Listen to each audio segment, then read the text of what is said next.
Welcome to the Pillar Podcast, a ministry of Pillar Seminary for contextual leadership. Our goal is to equip listeners to become better readers of Scripture and more skillful leaders in their local churches and ministries. If you would like to learn more about Pillar Seminary and sign up to receive exclusive content from Pillar's faculty, please visit pillarseminary.org. Hey everybody, welcome back to the Pillar Podcast. Thanks so much for listening with us through the summer and now into the fall. It's the first time in a long time that I've actually been able to record one of these, so it feels good to be back. Thanks for joining me, guys. I am joined here, if you're listening, not watching, by Dr. Donnell Moore. Thanks for being here, Donnell. Glad to be here. And Daniel Cabral and Joe. Gentlemen, thanks for joining us as well. Hey, always a pleasure. I don't think we've quite nailed the welcome and intros yet, have we? We'll figure it out someday. Oh, man. Okay, so what we are going to try to do today is to give some sense of closure to our mini-series on Christian nationalism. We've had a lot of guests. We've had some breaks in that series introducing you to various professors that are going to be teaching with us or that are teaching with us now. And here we are to wrap this thing up, to put a bow on it, hopefully, and then send us off with some hope and a reminder of the resources and the posture and mindset of a disciple maker. So if I could, I'll just give a brief definition, and this is from Caleb Campbell's book, Disarming Leviathan, one of our guests. And this may help to just kind of refresh what we're talking about here. He defines Christian nationalism. American Christian nationalism argues that the American state should be run by Christians and should protect and promote the concerns of Christians over others. It feels like it's oversimplifying some things, but it really does kind of package it well and capture the assumptions and the aspirations of this complicated movement.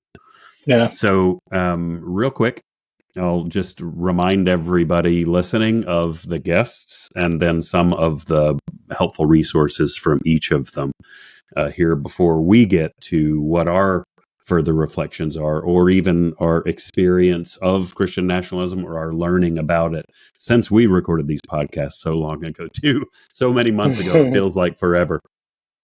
So we started with Elizabeth Newman, and she helped us think through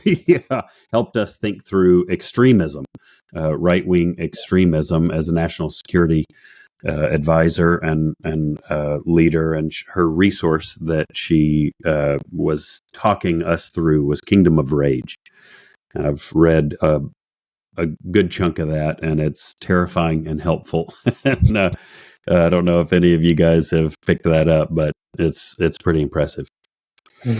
Nap Nasworth was next, a political thinker and journalist, and he was talking with us about misinformation and then also helping us distinguish between that and disinformation. He works with the American Values Coalition and Mending Division Academies. .com or academy.com was his resource that he left us with. Then we had Curtis Chang, who talked in a two-parter about his own bout with anxiety, but then also how anxiety and fear plays into our task of disciple making as servants of Jesus, but then also how it blends into or relates to this Christian nationalism. And then he talked about his resource that he co-authored with Nancy French, and Russell Moore might be part of the organization, called The After Party. And they have great small group resources that are there for us. And we had Mike Austin, a philosopher, on, who's written on all kinds of things. I think too many to list, but his book that we were talking about was Humility in the first part, and really captures the ethic or the posture of somebody engaging with this stuff. And he's got a book on Christian nationalism that I think is forthcoming in October, if I'm not mistaken. Nice. And then last but not least, we had Caleb Campbell, missionary to folks who are Christian nationalists, pastor and missionary in his ministry, Disarming Leviathan. Does that sum it up? Did I leave anything out of that, or any kind of big takeaways or resources from these guys, gents? No, That's you it. got them all. What a strong start and finish. All the guests are great. But man, what a series it's been with these guests. It's been really eye Yeah. opening, very compelling. Yeah. Well, so why don't we move from that? That's a good segue, Cabral. Thanks for that. And let's move on to what has our experience of this thing been after we've had a marvelous opportunity as hosts of these incredible thinkers and activists, ministers and servants to we've been exposed to a lot of good thinking, and we've had time to reflect, and then just life has gone on. The election season has ramped up. What are some further reflections you guys have had, some further learning or reflections on this whole subject? Gosh, I just had no idea, the size and scope the Christian nationalist movement was moving on. The amount of influence that it has now, after Donald Trump's first election, leading up to his first election, but now after the fact, especially.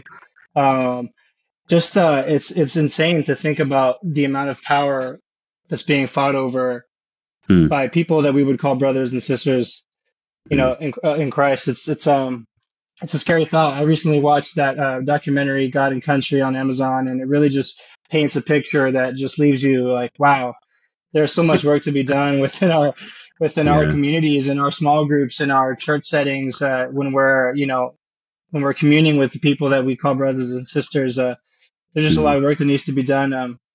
It's scary. It's a scary time right now. No, Hmm. scary Hmm. time to be a Christian. I Well, think, yeah. So, Joe, you were about to talk. I'm sorry, well, I was but just yeah. gonna say, you say scary, Daniel, but at the same time, like, I think scary in a different way too, because you don't know what to say, when to say, Right. because you're just not sure. Yeah. And, it's like, you talk about, you're living in community, you're in church with these people, you're in small group, and it's like, I don't know where everybody stands. Am I going to say something that's going to offend someone or trigger someone, or they're just going to go off on me? And so it's almost Yeah. like we're drawing back from relationships, Yeah. Huh. and that is Huh. not just dangerous, but man, that is so anti kingdom movement, Hmm. Yeah. and so Hmm. we're And seeing that regression. you Hmm. feel that tension too. I mean, I don't know about you guys, but the last 3, 4 years, you start to head down a political conversation and you feel that tension, like when you're with your small group or just in church after a Sunday service, you're just talking and Yeah. something comes out of your mouth that's slightly political and everyone locks up like, what's the student about to say? Like, where do you stand? Because you Yeah. got to stand somewhere, it seems. Yeah, it's rough. And Hmm. then, Daniel, speaking of political uh, terrain, as African Americans, it has always been, as long as I've been alive, an us and them kind of Mm, situation.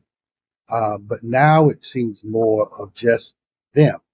And because it's just them, the African American community is starting to galvanize, get more uh, in tune to the political process. We voted and we Hmm. did what we should do as God-fearing Christians. But today, like never before, people are coming out in droves, looking to vote and looking to cast their ballot and be registered because of the fear of what could be based on what has already occurred. And that fear, especially here in Florida, with the governor and all of the things that the governor is putting in place to just overtly speak against people of color. Uh, it's a frightening thing. It's a frightening Hmm. time for people, especially those who have been connected by their Christian faith and heritage, are no Yeah. longer being connected. Even the interfaith organizations are struggling because, as Joe Malarkey says, you really don't know who you're talking to right now. And so it yeah. has made a Yeah. terrific strain on everybody. And so it's my prayer and hope that the people of God will continue pressing their way in spite of all of the things that are going against us at this time. Mm, That's a really fascinating thing. I mean, I am hearing a palpable anxiety Yeah. in this conversation, a notable or noteworthy amount of fear. And it is an interesting thing to think about how we might move forward, is not to dismiss that, is not to mash it down and act like it's not there. So what do you think, and this maybe we're getting ahead of ourselves here, but I'm not at all dismissive of that, but what do, and we can't be, right? I think to profitably move forward, we need to tap into this. And I guess as Elizabeth Newman said, lament. Lament the actual situation, be honest about it, and grieve over it before we can move forward. But what does for you guys, and I'm not fishing for anything, but what does hope look like? What does in the next few months? I mean, this is real rubber meets the road stuff. Do we believe what we preach? Because it's a very real tension and anxiety and fear. How do you reconcile that, I guess, is what I'm asking. And I'm asking for me too, not as a corrective because I have the answers. I mean, what do we do? How do we move forward with hope in all of this? Well, you talk about what does hope look like? I think of like the ministries that we've learned about with our different guests, like Caleb Campbell. We don't neglect these people that seem to have maybe lost their way. There are people out there. We are seeking to be people that still pray for these people, like you said, lament the situation. We lament for our brothers and sisters that seem to have maybe gone astray in a way. And we are still seeking to be disciples that make disciples and that still speak into our brothers and sisters. So, yeah, I mean, it was great to hear about, disarming Leviathan and that things like that exist. That, this stirring up the pot politically with this big social movement just creates people like some of our guests, like some of these ministries that we've learned about that are ready to minister, that are ready to love, to understand, to even hear out, which is what a lot of these people and these movements are looking for. When I'm talking about like the smaller people, not the powers that be that are taking advantage of these people, but the people that we sit in church with that are just seeking to be heard, seeking to be loved, seeking to not be ignored, to be represented. And we know, that there are people out there seeking to hear those people out, to minister to them, to be there for them. And so that gives me hope. I'm even in, I talked about like, oh, sorry. Go ahead. I talked about in our churches, not being completely secure in like what you can talk about with people. But at the same time, same church that I'm referring to, we have people that, hey, if you want to talk about these things, we can talk about it in a group setting and still love each other. This is not going to be a place of hate. Going back to Caleb Campbell, people walking up to him, I'm a Democrat. Can I be a part of your church? We know that there are pastors out there that are just like, of course you can. This is your home. You can come here. You can always be welcome here, and you can sit next to someone who disagrees with you. So that's still out there, and that gives me a lot of hope. It encourages me. Yeah. Yeah, we want to be a church that loves without conditions and forgives without limits. And so for us, that means is that painted on a wall somewhere in your church? That sounded like a mantra. Well, we are actually painting our interior of our church, and it's probably going to go up somewhere so our people see it. But way to go. Yeah, I know we're going to be cliche like that maybe, but we've been talking for the last several months about what it means for us to live lives of beauty as Jesus followers. So that Jesus talks about it in the Sermon on the Mount, and I think we're going to get there when we talked about being dual citizens later on in a little bit. But Peter talks about it too in 1 Peter. That we live lives of beauty. And when we live lives of beauty, it's seen by everyone else. And he really echoes the Sermon on the Mount in that letter by saying, they're gonna see it, and then they're gonna glorify God on the day of visitation. And what an opportunity for us to live a beautiful life by loving people where they're at, and hearing them, Daniel. Right? We get to listen, and not judge, and meet them where they're at, because that's where we were met, where we were at by Jesus. And so we get to meet them where they're at and love them where they're at, but love them enough to not let them stay there, because that's exactly what God does for us. Hey, let's take a break from the podcast. If you are considering studying with us and want a taste of the full Pillar experience, join us for a preview day.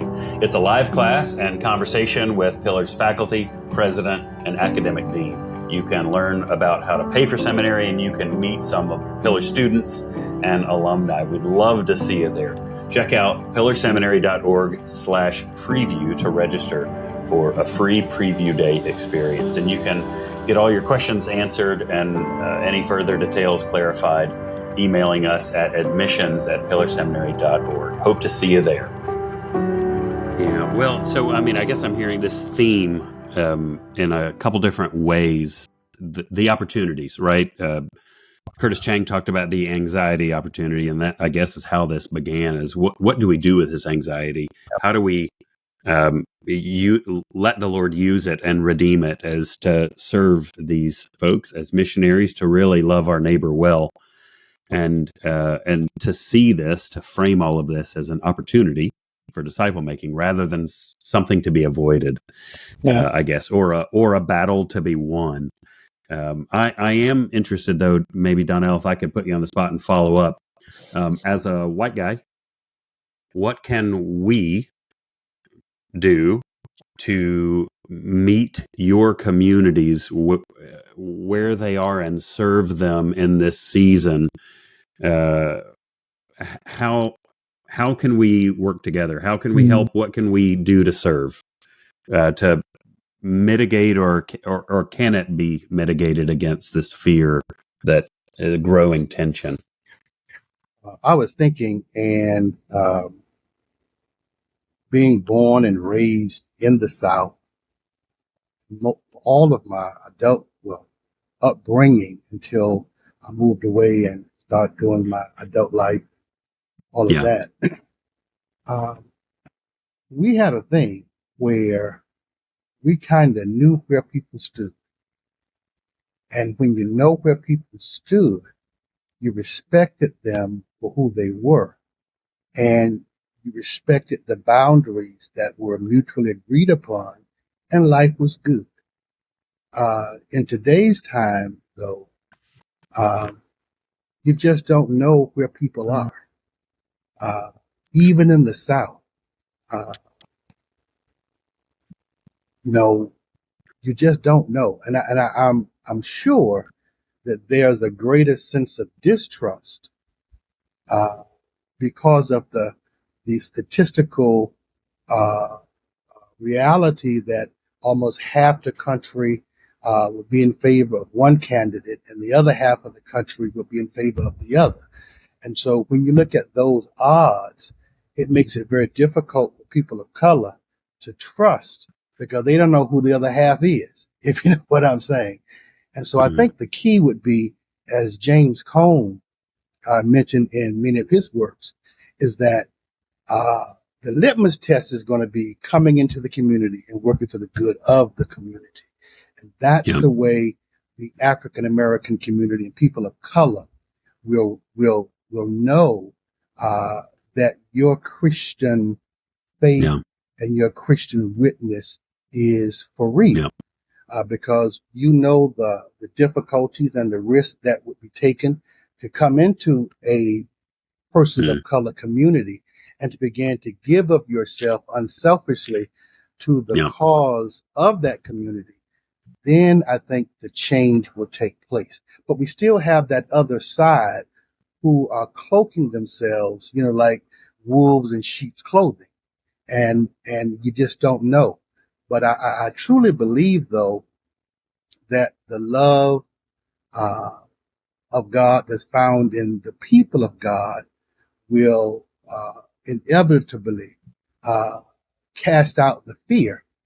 And I think, because even in the midst of strong racial opposition, the one thing the Black community always had going for it is that you can say it was gullible, if you like, but it just loved people to a fault.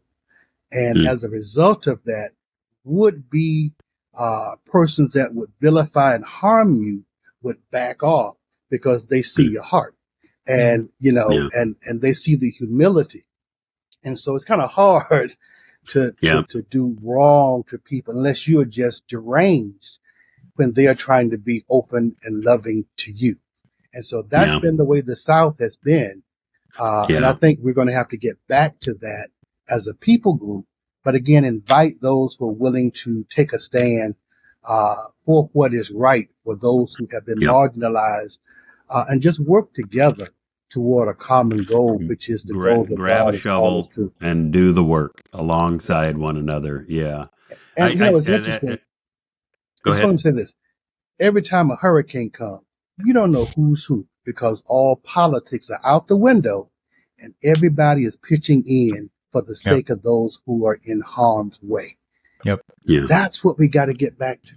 We're all people trying to make it, And the Bible speaks of that too, in terms of in the Sermon on the Mount, in terms of the judging, lest you be judged yourself. And so I think a lot of this has to do with stop judging folk and just let folk be who they are and accept them where they are, as Joe said, and love them in spite of them. I think that's going to play a big part in how we restore some form of Christian unity within the life of the Americas. Yeah. Well, so that's a fantastic segue into this last little chunk of our time together as we wrap this whole series up. Fruitfully moving forward, it feels evident from this conversation that there is a real anxiety because of real issues that are happening. It does no good to ignore them or deny them or try to tamp it down and just get on with life. To truly deal with them is to engage with these people or with our own fears and anxieties and meet them where they are. Like Joe, you said, Jesus meets us where we are. True condescension, the God who condescends, who incarnates, really is to get about the task here of disciple making. So let's wrap this up then. Let's talk about just the task as we move forward. What does a dual citizen look like? Joe, you mentioned dual citizenship. So how do we engage? What's the posture? What's the mindset? And I think dual citizenship, we're using the language of Paul in Philippians, live as citizens of heaven, conducting yourselves in a manner worthy of the gospel of Jesus, is this the Pauline language for Sermon on the Mount, as you say. So what's the posture? Sum it up for me, gentlemen. What is the posture of a disciple maker here? Well, our values are shaped by the kingdom of God. It has to be, right? Okay. So our primary citizenship is the kingdom of God. Everything about us has to be primarily shaped by that kingdom. And then we bring allegiances and then values. Yeah. So go ahead. Sorry, I interrupted. No, that's awesome. And then we bring that to the United States. You know, it's that kingdom first, and then we bring that here. And it's so easy to get wrapped up in the material of this United States because it's tangible. I see it, I feel it, you know, it's right in front of me. I'm bombarded by it every day, you know, and lose sight of that eternal kingdom aspect. Yeah. But man, that's the fight, I think, that we have to fight. Well, and that's the miscalculation, I think, with nationalism, is that political power will transform a culture. And it doesn't. You can't legislate heart change. That's right. And then the goal is transformation of a national culture as opposed to this international movement, this that's a miscalculation. The calculation is Jesus wants us to transform the world by living as a citizen of heaven, as serving sacrificially, not grasping for power as the Gentiles do, as Jesus says. So Jesus gives us the language for all of this. It's just hard to. Goal is to love, not win. That's right. That's right. Yeah, it is not a battle to be won, but people to be served. Yeah. What else? What else comes to mind? for you guys? Well, I think too, this whole nationalism, those who are wayward in their thinking, it's also a form of idolatry. And I was doing a segment this morning on idolatry as another form of hypocrisy from the Sermon on the Mount series that I'm doing, part of our prayer line. And one of the things that the text spoke about there was this thirst and quest for earthly riches and earthly power, where moth and rust corrupts, rather Cannot than serve two masters. Cannot serve two, as opposed to laying up treasures in heaven.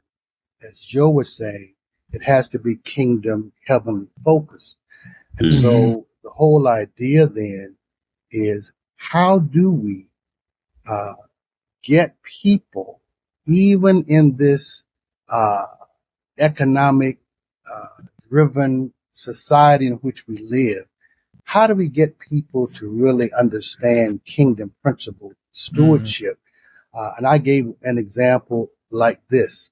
Ad agencies, media, and marketing companies, they always try to get you to buy their product.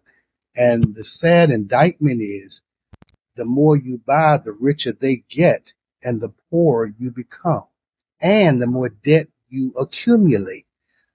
Problem is, most of the things you buy, there's nothing wrong with the product you already have. And so I'm saying that to say, I'm going to bring it full circle, that we have people that want to be, and I'm not going to say power. I really believe that those persons who are fighting for power around the bottom, midway levels, trying to climb the ladder, I really think they just want to be seen. They want to be loved. I really do. I really think that's what the issue is. They're clinging on to anybody that can put them in the spotlight, to give them an opportunity for someone to notice them, when they don't even realize how much God has already loved them and noticed them just for who they are, right where they are. And so we have to, and I really believe that we have to stop looking down on people and start just being with people where they are, and loving people where they are. Well, no matter what their persuasion or religious heritage or cultural background is, we got to love them with the love of Jesus. And when we do that, God will be glorified, and we will get a benefit for being faithful to God.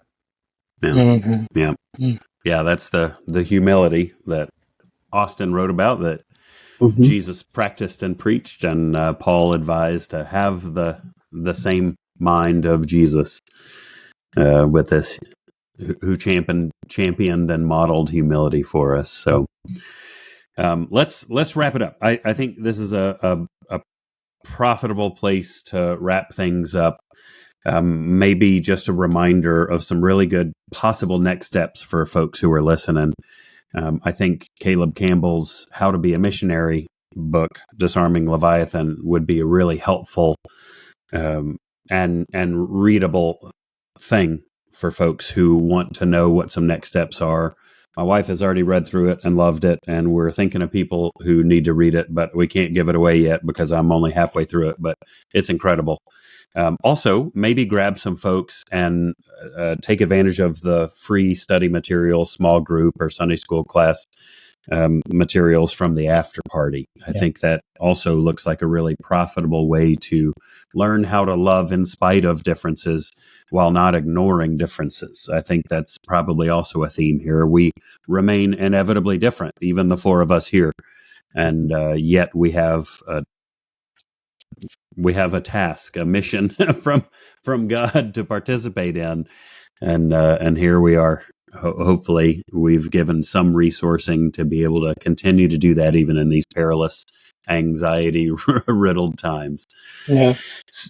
So, any last thoughts before we sign off here, gents? I think it's getting to be about that time.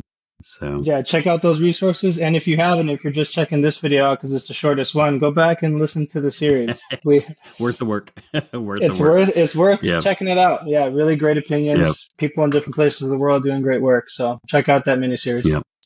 And we'll kind of change back channels here to our previous mode of operation with the Pillar Podcast, and be providing more content that is a little more traditional to our interests. We just thought it was so important that we change channels a little bit and deal with this very important, very prevalent issue. But back to whatever normal is for us from here on out. That's I use that term loosely because we're a little weird. But guys, thanks for your time. Thanks for your voices. Thanks for your presence here with us. Appreciate you guys. Thanks, Sam. Thanks, guys. All right. Thanks for listening. See you later.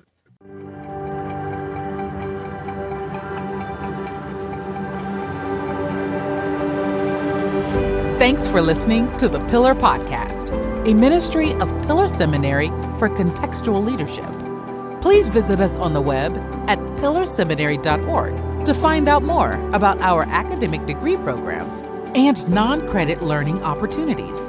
Don't forget to like, share, and subscribe on Facebook, Instagram, Twitter, YouTube, LinkedIn, and podcasting platforms.